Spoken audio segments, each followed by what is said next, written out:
ഇന്ദിര ട്രാവൽസിന്റെ ആദ്യ ട്രാവൽ വ്ലോഗാണ് കേട്ടോ. എല്ലാവരും കാണണം. ഇഷ്ടമായാൽ ലൈക്ക് ചെയ്യാനും ഷെയർ ചെയ്യാനും മറക്കല്ലേ.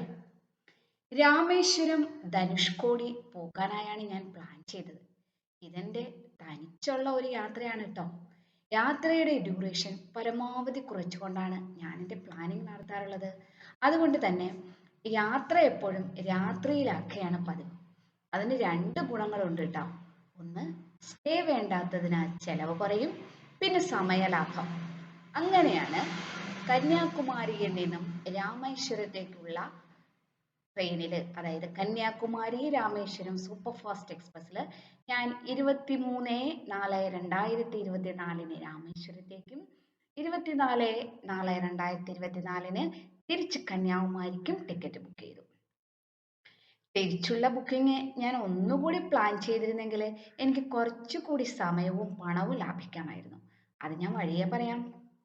കന്യാകുമാരിയിൽ നിന്നും വൈകിട്ട് 10:20 ഈ ട്രെയിൻ സ്റ്റാർട്ട് ചെയ്യുന്നത്.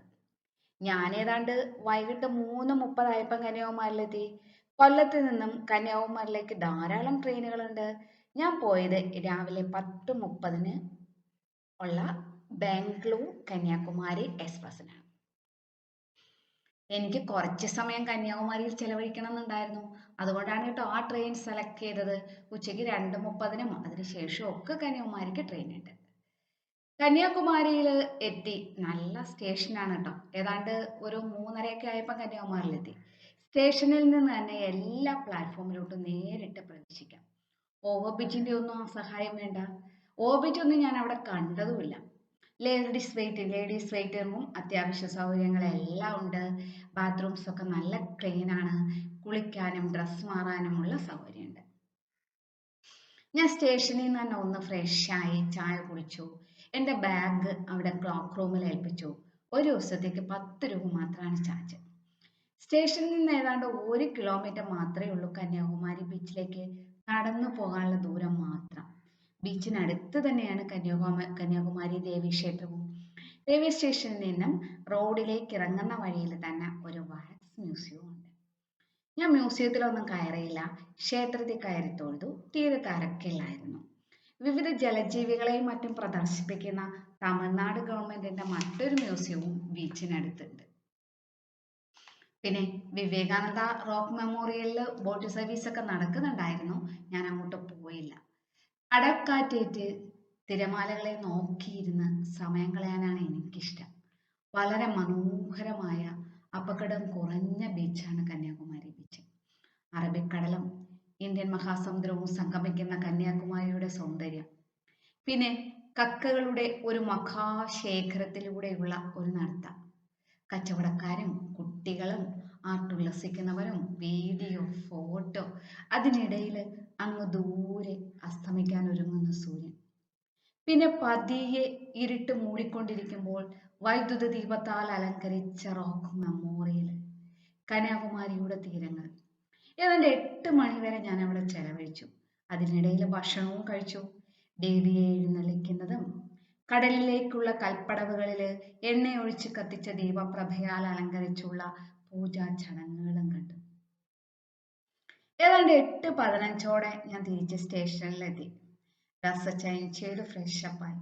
അപ്പോഴേക്കും രാമേശ്വരം ട്രെയിൻ സ്റ്റേഷനിൽ 2-ാം നമ്പർ പ്ലാറ്റ്ഫോമിൽ ഉണ്ട് എന്ന അറിയിപ്പ് കേൾക്കുന്നുണ്ടായിരുന്നു. വെയിറ്റ് റൂമിൽ കുറച്ച് ചൂട് തോന്നിയതിനാൽ ഞാൻ പ്ലാറ്റ്ഫോം ബെഞ്ചിൽ പോയിരുന്നു. നല്ല തണുത്ത കാറ്റേറ്റ് അറിയാതൊന്ന് മയങ്ങുകയും ചെയ്തു. 10 മണിയായപ്പോൾ ട്രെയിനിൽ കയറി. കഠിനമായ ചൂട് കാലാവസ്ഥയായിരുന്നെങ്കിലും ചെറിയ തണുത്ത കാറ്റ് വീശുന്നുണ്ടായിരുന്നു. എനിക്ക് നന്നായി ഉറക്കം വരുന്നുണ്ടായിരുന്നു. ട്രെയിൻ മൂവ് ചെയ്യുന്നതിന് മുമ്പ് തന്നെ ഞാൻ കിടന്നു. 10:20 ട്രെയിൻ സ്റ്റാർട്ട് ചെയ്തു. പെട്ടെന്ന് തന്നെ ഉറങ്ങുകയും ചെയ്തു. ലാസ്റ്റ് സ്റ്റേഷനാണ് രാമേശ്വരം. അതുകൊണ്ട് തന്നെ അലാറം ഒന്നും വെച്ചില്ല. ലോവർ ബർത്താണ്, തിരക്കില്ല, നല്ല ഇളം കാറ്റ്, സുഖം ഉറക്കം. കൃത്യം 5 മണിക്ക് തന്നെ രാമേശ്വരത്തിനടുത്തുള്ള മണ്ഡപം സ്റ്റേഷനിലെത്തി. പാമ്പൻ പാലം പുതുക്കി പണിയുന്നതിനാൽ രാമേശ്വരം വരെ ട്രെയിൻ പോകില്ല. മണ്ഡപം സ്റ്റേഷൻ വരെയാണ് പോകുന്നത്. ഇവിടെ നിന്നും ഏകദേശം 22 കിലോമീറ്റർ ഉണ്ട് രാമേശ്വരത്തേക്ക്. ബസ്സിന് 20 രൂപ. ഞാൻ അവിടെ എത്തുമ്പോഴേ സ്റ്റേഷൻ പരിസരത്ത് തന്നെ രാമേശ്വരത്തിലേക്കുള്ള ബസ് പാർക്ക് ചെയ്യുന്നുണ്ടായിരുന്നു. കൂടാതെ നിരവധി ഓട്ടോകളും ട്രാവലറുകളും എല്ലാം ഉണ്ട്.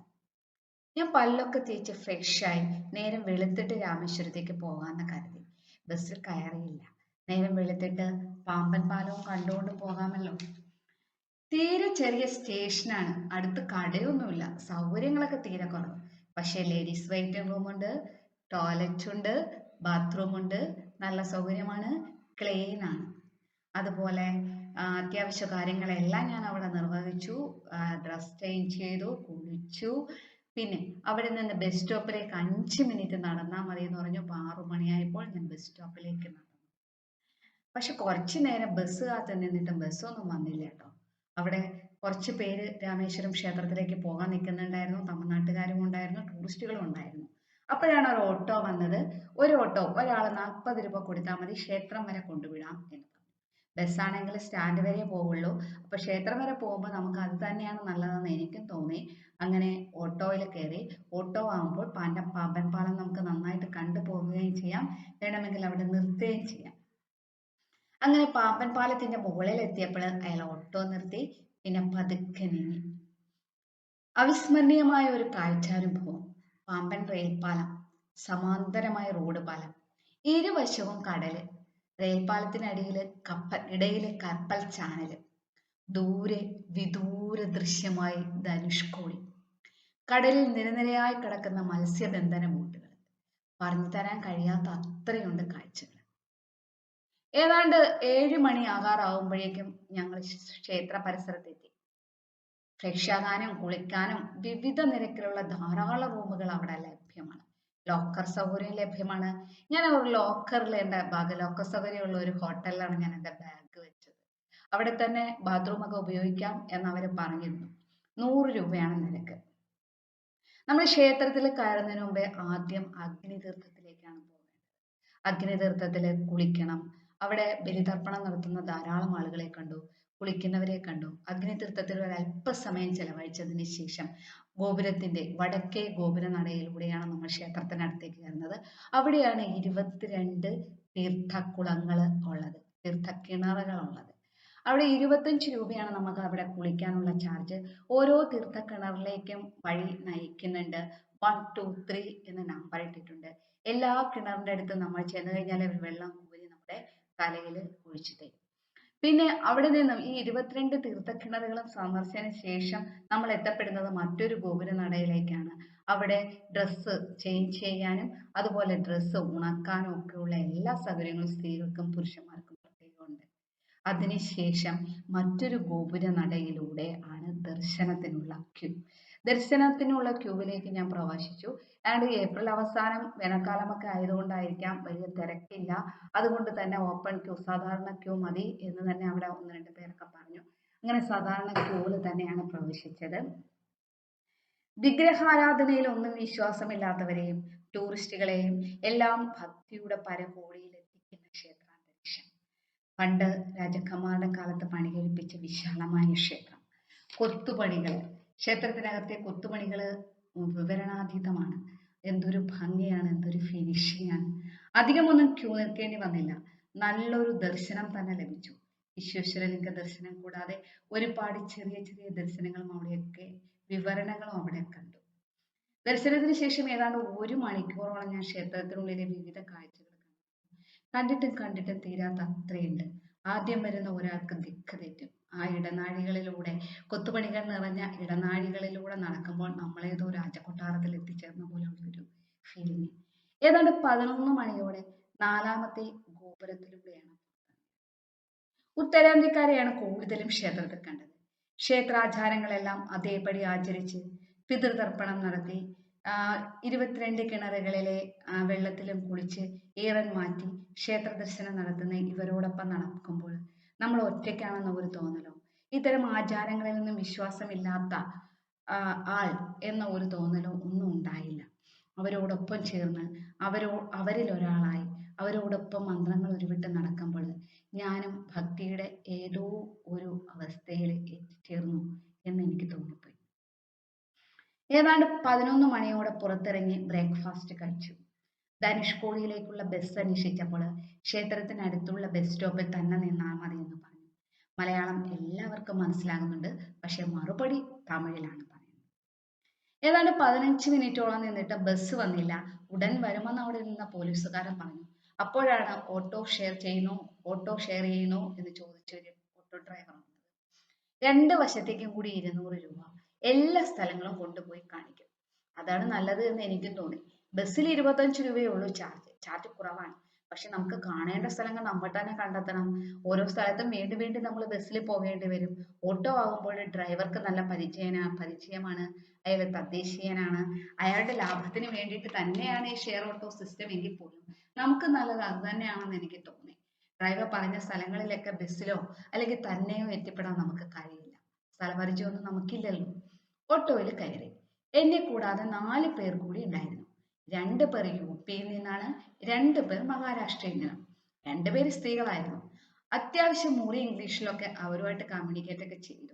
യുപിക്കാർ ഇതിന് ശേഷം കന്യാകുമാരിയിലേക്കാണ് പോകുന്നത്, മഹാരാഷ്ട്രക്കാർ ശ്രീശൈലത്തേക്ക്. ധനുഷ്കോടിയിലേക്കുള്ള യാത്ര. ഒറ്റപ്പെട്ട സ്ഥലങ്ങൾ. തമിഴ്നാട് റിസർവ് ഫോറസ്റ്റ് എന്നൊക്കെ ബോർഡ് കണ്ടു. കുറേ നേരം ചെന്നപ്പോൾ റോഡ് കടലുകൾക്കിടയിലൂടെ ഉള്ള ഒരു വീതി കുറഞ്ഞ പ്രദേശത്തുകൂടിയായി. പോകുന്ന വഴി കടലിനടിയിലുള്ള കോദണ്ഡരാമ ടെമ്പിളിൽ കയറി. രാവണനുമായുള്ള യുദ്ധത്തിന് ശേഷം രാമൻ വിഭീഷണനെ പട്ടാഭിഷേകം നടത്തിയ സ്ഥലമാണിതെന്ന ബോർഡ് കണ്ടു. വീണ്ടും യാത്ര. കടലുകൾക്കിടയിലൂടെ ഇരുവശവും കുടിലുകൾ, മുക്കുവ കുടിലുകൾ. കച്ചവടം നടക്കുന്നതും ഈ കുടിലുകളിൽ തന്നെ. പഴയ ധനുഷ്കോടി പട്ടണത്തിന്റെ അവശിഷ്ടങ്ങൾ. 1964 ചുഴലിക്കാറ്റിൽ തകർത്തെറിഞ്ഞ ധനുഷ്കോടിയുടെ ചരിത്രം വിവരിക്കുന്ന ചിത്രങ്ങൾ. പഴയ പ്രതാപകാലം ഓർമ്മിപ്പിക്കുന്ന കെട്ടിടാവശിഷ്ടങ്ങൾ, റെയിൽവേ സ്റ്റേഷൻ അവശിഷ്ടങ്ങൾ. ഏത് സമയവും ഒരു പ്രകൃതി ദുരന്തം ഉണ്ടായേക്കാവുന്ന തരത്തിലുള്ള ഭൂപ്രകൃതിയുള്ള ധനുഷ്കോടിയിൽ സ്ഥിര നിർമ്മാണങ്ങളും സ്ഥിരതാമസവും അധികൃതർ പ്രോത്സാഹിപ്പിക്കുന്നില്ല. എന്നാൽ സാധാരണക്കാരായ മീൻപിടുത്തക്കാർ ഇപ്പോഴും ഇവിടെ താമസിക്കുന്നുണ്ട്. ടൂറിസ്റ്റുകളുടെ പറുദീസയായ ഇവിടെ ടൂറിസ്റ്റുകളെ ഡിപ്പെൻഡ് ചെയ്ത് തന്നെയാണ് ഇവർ ജീവിക്കുന്നത്. അങ്ങനെ ഞങ്ങൾ അരിച്ചാൽ മുനമ്പ് എന്ന ആ ഫിനിഷിംഗ് പോയിന്റിലെത്തി. ബംഗാൾ ഉൾക്കടലും ഇന്ത്യൻ മഹാസമുദ്രവും തമ്മിൽ യോജിക്കുന്ന ഇന്ത്യയുടെ അറ്റം. ഇവിടെ നിന്ന് 18 കിലോമീറ്റർ മാത്രം ശ്രീലങ്കയ്ക്ക്. അവിടെ ബൈനോക്കുലർ സെറ്റ് ചെയ്തിട്ടുണ്ടായിരുന്നു. അതിലൂടെ നോക്കിയാൽ ശ്രീലങ്കയിലെ ലൈറ്റ് ഹൗസ് കാണാം എന്നവർ പറയുന്നു. ഞാനും നോക്കി കണ്ടു. ഇവിടെ നിന്നാണ് ലങ്കയിലേക്ക് രാമസേതു പാലം നിർമ്മിച്ചത്. ഉപഗ്രഹ ചിത്രങ്ങളിൽ ഇപ്പോഴും കാണാം പാലത്തിന്റെ അവശിഷ്ടങ്ങൾ എന്നാണ് പറയപ്പെടുന്നത്.